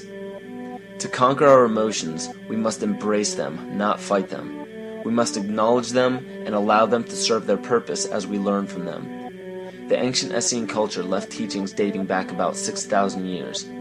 They taught that our relationships with one another, with the universe, and with situations and events are mirrors of the parts of our psyche that need to be cleansed. Author Greg Braden beautifully explains this entire segment at great length in his work. His hard work and understanding of these subjects contributed largely to the marriage between science and spirituality. It is very important to understand that when you fear loss, fear death, fear war, fear terrorism, or fear change, you are giving others the ability to control you based on those fears. When you fight against poverty or against racism, when you fight for relationships or for freedom, you are outwardly attempting to repress that which has been placed before you to conquer inwardly. These situations are mirrors of our fears. This is why it is important to love and only love. Love those who stand with you, but especially those who stand against you. Don't look at your fears as a threat. Rather understand that this material world is only a physical manifestation of either the love or fear in your consciousness. It's as plain as day. All you need to conquer in your life is in your face. If you want to understand what your true inner fears are, analyze your ambitions and your inhibitions. Everything explained here about the esoteric agenda of the elite few at the very top is nothing to fear.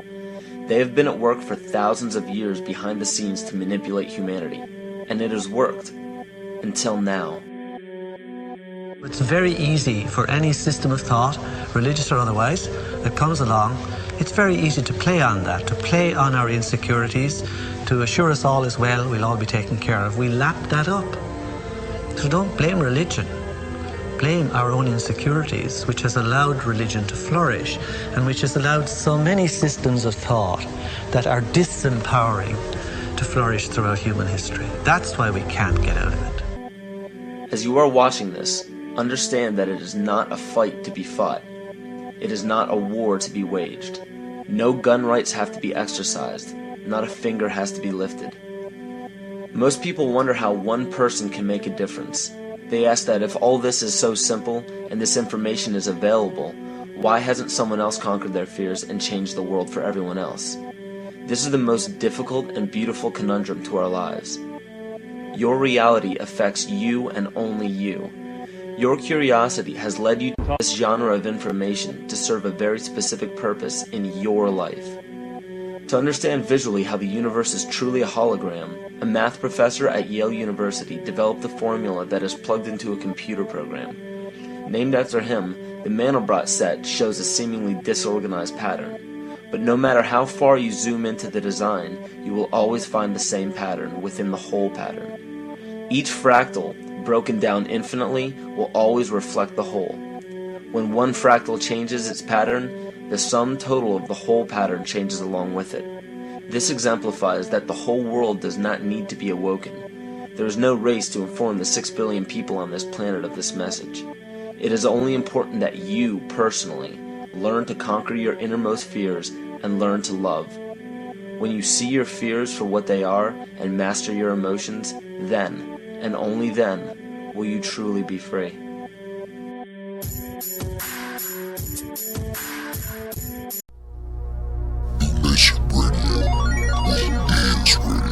Leaving all the competition in the dust.